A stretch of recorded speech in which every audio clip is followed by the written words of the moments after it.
ముందుగా క్షమాపణ చెప్పాలి కేంద్ర మంత్రి బండి సంజయ్. కేటీఆర్ లీగల్ నోటీసులు, ఫోన్ ట్యాపింగ్లో నాపై నా తండ్రిపై నిరాధారణమైన ఆరోపణలు, క్షమాపణ చెప్పకుంటే చట్టపరంగా చర్యలు తీసుకుంటా, చీప్ పబ్లిసిటీ కోసమే ఇలాంటి వ్యాఖ్యలు చేస్తున్నారని ఫైర్.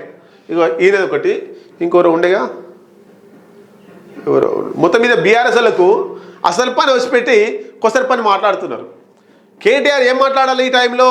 మాట్లాడితే బీసీ రిజర్వేషన్ల మీద మాట్లాడాలి. ఎన్నికలు వస్తున్నాయి కాబట్టి బీసీలకు 42% తెలంగాణ రాష్ట్రంలో ఇవ్వాలి అని బీజేపీ మీద ఢిల్లీలో కొట్లాడాలి.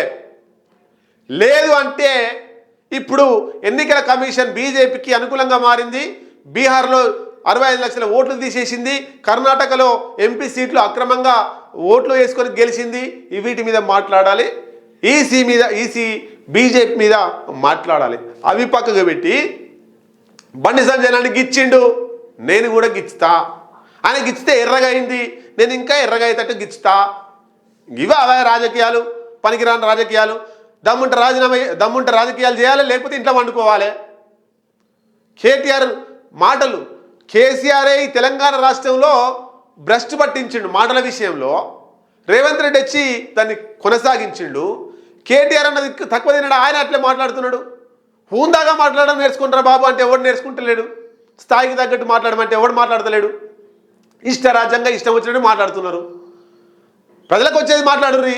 నన్ను తిట్టిండు, నేను తిట్టినా. అసలు విషయం పక్కకు పెట్టి కొసరి విషయం మాట్లాడుకుంటూ కూర్చుంటున్నారు.